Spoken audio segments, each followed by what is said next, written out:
ओम श्री सद्गुरु परमात्मने नमः। प्रातःस्मरणीय विश्ववंदनीय संत सम्राट सद्गुरु पवन सद्गुरु कबीर साहब के पवन चरण कमलों में शाये जिंदगी शाये जिंदगी शाये जिंदगी शाये जिंदगी। सरकार प्रभु जी के पवन चरण कमलों में शाये जिंदगी शाये जिंदगी शाये जिंदगी। परम करुणा में सद्गुरु माँ के पवन चरण कमलों में शाये जिंदगी शाये जिंदगी शाये जिंदगी। अन संतों भक्तों को भी शाये जिंदगी शाये जिंदगी।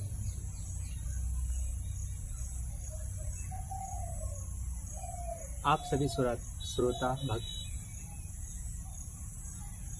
श्रोता भक्तों को भी, माताओं एवं बहनों एवं भाइयों को सभी को शाये जिंदगी।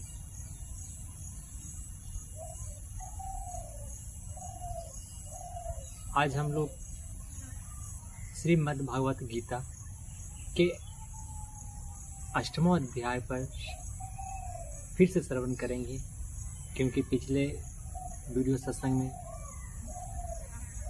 आवाज की कुछ प्रॉब्लम आ गई थी। इसके कारण इस सत्संग का हम लोगों को दोबारा सुनने का सुअवसर प्राप्त हो रहा है। इसके लिए कोटिसा गुरु गोविंद को शाये जिंदगी नमन आभार कि हम लोग इस 8वें अध्याय को 8वां अध्याय को दोबारा श्रवण करने का मौका मिला। आज हम लोग गीता प्रेस गोरखपुर श्रीमद् भागवत गीता 8वां अध्याय का पुनः श्रवण करें और मन और ध्यान को केंद्रित कर इसमें जो भगवान ने, प्रभु ने जो ज्ञान की अमृत को उड़ेला है उसे श्रवण करें और अपने आप को लाभान्वित करें।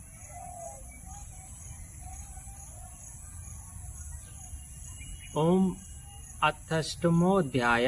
अर्जुन उवाच किं तव ब्रह्म किं मध्यात्म किं कर्म पुरुषोत्तम अधिभूतं च किं प्रोक्तम अधिदेवं किमुच्यते। अर्जुन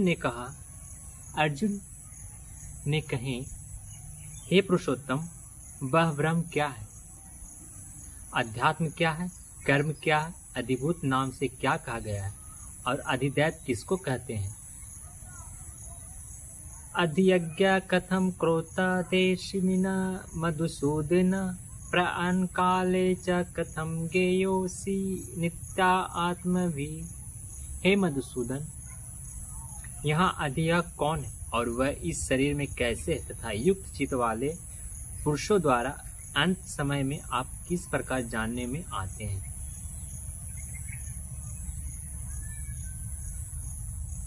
ए श्री अर्जुन साहब इस प्रश्न को रखते हैं।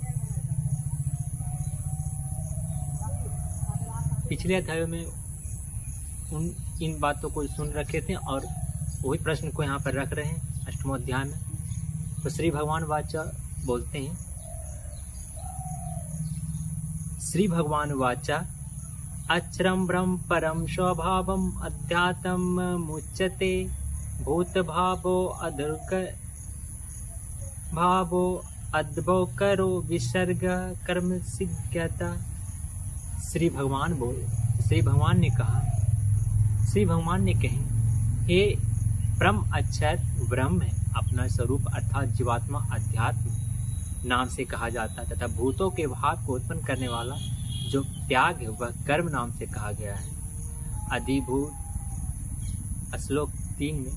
अब श्लोक 4 में भगवान जी कहते हैं, अधिभूतम क्षरो भाव पुरुष च अधिदैवतम अधियज्ञो हम मवेवात्रा देहे देवित्राम्बर। उत्पत्ति विनाश धर्म वाले सब पदार्थ अधिभूत है, हिरण्मय पुरुष अधिदैव है। और हे देहधारियों में श्रेष्ठ अर्जुन, इस शरीर में मैं वासुदेव ही अंतर्यामी रूप से अधियज्ञ हूँ। अंत्यकाल अंतकाले च मावेम स्मरण मुक्त्वा कलेवरम यः प्रयाति स मवदामम याति न अस्तत्रे संशय। जो पुरुष अंतकाल में मुझको स्मरण करता हुआ शरीर को त्याग कर जाता है, वह मेरे साक्षात स्वरूप को प्राप्त होता है, इसमें कुछ भी संशय नहीं है। श्लोक 6 में अयम अयम वापि स्मरन् भावं त्यजन्ते कलेवरम त्वं तमेवैति कौन्तेय सदा तद्भावभाविति। हे कुंती पुत्र अर्जुन, यह मनुष्य अंतकाल में जिस जिस भी भाव को स्मरण करता हुआ शरीर का त्याग करता है, उसको ही प्राप्त होता है, क्योंकि वह सदा उसी भाव से भावित रहता है। तस्मात् सर्वेषु कालेषु मना स्मर युद्ध च मया पित्रा मनोबुद्धिं मवेश्य संशयम्। इसलिए हे अर्जुन, तू सब समय में निरंतर मेरा स्मरण कर और युद्ध भी कर। इस प्रकार मुझ में अर्पण किए हुए मन बुद्धि से युक्त होकर तू निसंदेह मुझको ही प्राप्त होगा। अभ्यास योग युक्तेन चेतसा न अन्यगामिन परमं पुरुषं दिव्यं याति पार्थानुचिन्तयन्। हे पार्थ, यह नियम है कि परमेश्वर के ध्यान के अभ्यास रूप योग से युक्त दूसरी ओर ना जाने वाले चित्त से निरंतर चिंतन करता हुआ मनुष्य परम प्रकाश रूप दिव्य पुरुष को अर्थात परमेश्वर को ही प्राप्त होता है। कविम पुराणम नुशास्त्रितार मनोरण्या समनु स्मरेधा सर्वस्य धात्रम चित्तन रूपा मादित्य वर्णम तमसा पश्चात। जो पुरुष सर्वज्ञ अनादि सबके नितंता सूक्ष्म से भी अति सूक्ष्म सबके धारण पोषण करने वाले अचिंत्य स्वरूप सूर्य के सदृश नित्य चेतन प्रकाश रूप और अविद्या से अति परे शुद्ध सच्चिदानंद घन परमेश्वर का स्मरण करता है। श्लोक 10 प्राण काले मनसा चलेन भक्त्या युक्तो योग बलेन च भूर्भो मध्ये प्राणमा अवश्य सम्यक सतम परमं पुरुषमोपैति दिव्यम। वह भक्ति युक्त पुरुष अंतकाल में भी योग बल से भ्रुकुटी के मध्य में प्राण को अच्छी प्रकार स्थापित करके फिर निश्चल मन से स्मरण करता हुआ उस दिव्य रूप परम पुरुष परमात्मा को ही प्राप्त होता है। श्लोक 11 यदक्षरं वेदविदो वदन्ति विशन्ति यदतो वीतरागा यदिच्छन्तो ब्रह्मचर्य चरन्ति तते पदं संग्रहेण प्रवस्ये। वेद के जानने वाले विद्वान जिस सच्चिदानंद घन रूप परम पद को अविनाशी कहते हैं, आसक्ति रहित यतनशील सन्यासी महात्मा जन जिसमें प्रवेश करते हैं और जिस परम पद को चाहने वाले ब्रह्मचारी लोग ब्रह्मचर्य का आचरण करते हैं, उस परम पद को मैं तेरे लिए संक्षेप से कहूंगा। श्लोक 12 सर्वदानि संयमम मनोहृदय निरुद्ध च मृद अध्यात्मना प्राणम अस्तितो योगधारिणम ओमिति अक्षरम ब्रह्म व्यवहार मन हरणम अमनु स्मरणम य प्रयान्ति तजदेहम स याति परमां गति। सब इंद्रियों के द्वारों को रोककर तथा मन को हृदय में स्थिर करके फिर उस जीते हुए मन के द्वारा प्राण को मस्तक में स्थापित करके परमात्मा संबंधी योग धारणा में स्थित होकर जो पुरुष ओम इस एक अक्षर रूप ब्रह्म को उच्चारण करता हुआ और उसके अर्थ स्वरूप मुझ निर्गुण ब्रह्म का चिंतन करता हुआ शरीर को त्याग कर जाता है, वह पुरुष परम गति को प्राप्त होता है। अन्य चेतता सततम यो माम स्मरति नित्सः तस्याहमं सुलभा पार्थ नित्ययुक्तस्य योगिनः। हे अर्जुन, जो पुरुष मुझ में अन्य चित होकर सदा ही निरंतर मुझ पुरुषोत्तम को स्मरण करता उस नित्य निरंतर मुझ में युक्त हुए योगी के लिए मैं सुलभ हूँ, अर्थात उसे सहज ही प्राप्त हो जाता हूँ। मामुपेत्य पुनर्जन्म दुःखालयं शाश्वतम न अपवन्तु महात्मना संसिद्ध्यं परमं गता। परम सिद्धि को प्राप्त महात्मा जन मुझको प्राप्त होकर दुखों के घर एवं क्षण भंगुर पूर्ण जन्म को नहीं प्राप्त होते। श्लोक 16। अब्रह्म भुवनो लोक पुनर्वर्तित अर्जुन मुपेत्य तु कौन्तेय पुनर्जन्म न विद्यते। हे अर्जुन, ब्रह्म लोक पर्यंत सब लोग पुनरावर्तित है, परंतु हे कुंती पुत्र मुझको प्राप्त होकर पूर्ण जन्म नहीं होता, क्योंकि मैं कालातीत हूँ और ये सब ब्रह्म आदि के लोक काल के द्वारा सीमित होने से अनित्य है। सहस्रयुग पर्यन्ते मा अयर्धवर्णो विदु रात्रिम युग सहस्रांत ते हो रात्र विदो जना। ब्रह्मा का जो एक दिन है उसको 1000 चतुर्युगी तक की अवधि वाला और रात्रि को भी 1000 चतुर्युगी की अवधि वाली जो पुरुष तत्व से जानते हैं वे योगी जन काल के तत्व को जानने वाले हैं। अव्यक्तदा व्यक्तया सर्व प्रभवत्य हरनागमे रत्रागमे प्रलयन्ते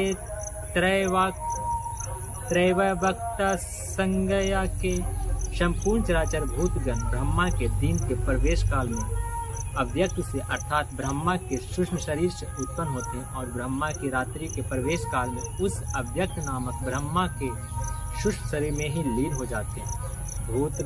भूतग्रामाश्च एवायं भूत्वा प्रलीयते रत्रैगमे वशा पार्था प्रभत्य हरागमे। हे पार्थ, वही यह भूत समुदाय उत्पन्न होकर प्रकृति के वश में हुआ रात्रि के प्रवेश काल में लीन होता और दिन के प्रवेश काल में फिर उत्पन्न होता है। पर अस्तमा मातु भवो यन्नो व्यक्ता सनातन यस सर्वेषु भूतेषु नश्यत्सु न विसन्ति। उस अव्यक्त से भी अति परे दूसरा अर्थात विलक्षण जो सनातन अव्यक्त भाग है वह ब्रह्म दीप पुरुष सब भूतों के नष्ट होने पर भी नष्ट नहीं होता। अव्यक्तो अचरा इत्युक्तस्तमाहु परमां गतिं यं प्राप्तो न निर्वन्तते तदाहमं परमं। जो अव्यक्त अक्षर इस नाम से कहा गया उसी अक्षर नामक अव्यक्त भाग को परम गति कहते तथा जिस सनातन अव्यक्त भाग को प्राप्त होकर मनुष्य वापस नहीं आते वह मेरा परम धाम है। पुरुषा सा परा पार्था भक्त्या लभ्यस्ते अनन्य अस्यन्त स्थानी भूतानि ये सर्वमिदं तम।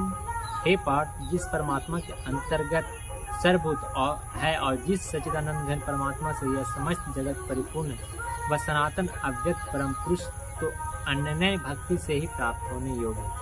यत्र काले त्वन्वित्रेमं वृत्तं चैव योगिनः प्रयाता यान्ति तकल त्वं कालम बच्चामि भरतशर्व। हे अर्जुन, जिस काल में शरीर त्याग कर गए योगी जन तो वापस न लौटने वाली गति को और जिस काल में गए हुए वापस लौटने वाली गति को ही प्राप्त होते हैं उस काल को अर्थात दोनों मार्गों को कहूँगा। अग्नि ज्योतिर्या शुक्ल सनामासा उत्तरायणम तत्र प्रयाता गच्छन्ति ब्रह्म विद्यो जना। जिस मार्ग में ज्योति मर्म अग्नि अभिमानी देवता है, दिन का अभिमानी देवता है, शुक्ल पक्ष का अभिमानी देवता और उत्तरायण के 6 महीनों का अभिमानी देवता, उस मार्ग में मर कर गए हुए ब्रह्मवेता योगी जन उपयुक्त देवताओं द्वारा कर्म से ले जाकर ब्रह्म को प्राप्त होते हैं। धूमो रात्रि अस्ता कृष्ण सस्मासा दक्षिणायनम तत्र चंद्रमासम ज्योति योगी प्राप्य निर्वंतते। जिस मार्ग में धूम अभिमानी देवता है, रात्रि अभिमानी देवता है तथा कृष्ण पक्ष का अभिमानी देवता है और दक्षिणायन के 6 महीनों का अभिमानी देवता है, उस मार्ग में मरकर गया हुआ सब सकाम कर्म करने वाला योगी युग देवताओं द्वारा कर्म से ले गया हुआ चंद्रमा की ज्योति को प्राप्त होकर स्वर्ग में अपने शुभ कर्मों का फल भोगकर वापस आता है। शुक्ल कृष्णे गति है ते जगते शाश्वते मते एक्या यत्नावृत्ति मम अन्य वर्तन्ते पुनः, क्योंकि जगत के ये दो प्रकार के शुक्ल और कृष्ण अर्थात देवयान और प्रत्यायन, देवयान और प्रत्यायन मार्ग सनातन माने गए हैं। इनमें एक के द्वारा गया हुआ जिससे वापस नहीं लौटना पड़ता उस परम गति को प्राप्त होता है, और दूसरे के द्वारा गया हुआ फिर वापस आता था जन्म मृत्यु को प्राप्त होता है। नैते श्रीति पाठा जनन योगी मोहाति कंचन तस्मात् सर्वेषु कालेषु योगयुक्तो भव अर्जुन। हे पार्थ, इस प्रकार इन दोनों मार्गों को तत्व से जानकर कोई योगी मोहित नहीं होता। इस कारण हे अर्जुन, तू सब काल में समबुद्धि रूप योग से युक्त हो अर्थात निरंतर मेरी प्राप्ति के लिए साधन करने वाला हो। विदेशु यज्ञेषु तपस्सु चैव दानेषु यत् पुण्य फलं प्रदिष्टम् अत्यन्ति तत्सर्वमिदं विद्यत्वा योगी परम स्थानमुपैति च आधम। योगी पुरुष इस रहस्य को तत्व से जानकर वेदों के पढ़ने में तथा यज्ञ तप और दान आदि के करने में जो पुण्य फल कहा है उन सब को निसंदेह उल्लंघन कर जाता है और सनातन परम पद को प्राप्त होता है। श्लोक 28 तक। ओम तत्सदिति श्रीमद्भगवत गीता उपनिषदसु ब्रह्म विद्यायां योगशास्त्रे श्री कृष्ण अर्जुन संवादे अक्षर ब्रह्म योगो नाम 8वां अध्याय। जय श्री सद्गुरु साहिब आज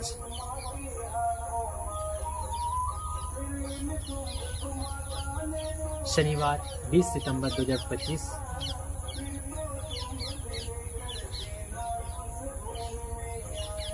5:17 पर यह 8वां अध्याय पूर्ण हुआ।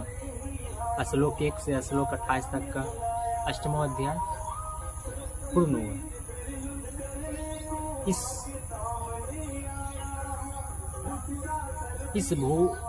भूखंड, इस ब्रह्मांड में उपस्थित सद्गुरु माँ के प्रदेश झारखंड के गिरिडीह नगरी में कर्णपुरा छोटा सा कुटीर में हम लोग श्रीमद् भगवद गीता का 8वां अध्याय पूर्ण किए। आप सभी श्रद्धा संपन्न भक्तिमती माताओं, बहनों एवं भाइयों को, श्रद्धालुओं, भक्तों को, हम लोग को सद्गुरु की कृपा और प्रभु की अनुकंपा हमेशा बनी रहे। हम लोग इसी तरह सत्संग के अमृत पान करते रहें और प्रभु के दिन प्रतिदिन प्रेम, भक्ति, श्रद्धा, उनके प्रति विश्वास सब कुछ दिन पर दिन बढ़ता चले। अभी हम लोग गीता प्रेस गोरखपुर से श्रीमद् भागवत गीता के छोटे से इस पुस्तक को श्रवण कर रहे हैं। ये छोटी है लेकिन गुरु ज्ञान की भंडार है। इससे फिर विस्तार करने के गुरु माँ के जो गीता ज्ञान दर्पण 8 खंडों में जो गुरु माँ के द्वारा हम लोग को अमृतपान प्रदान किया गया है, उसका भी अमृतपान समय आने पर करेंगे। अभी हम लोग बीजक टीका और श्रीमद् भगवद गीता, श्री रामचरितमानस तीनों का स्वाध्याय श्रवण सत्संग करते हुए हम लोग आगे बढ़े। उनकी कृपा हो तो सब धीरे धीरे पूर्ण करेंगे। इन्हीं वक्तव्यों के साथ आज शायद प्रेम से बोले सद्गुरु माँ की जय।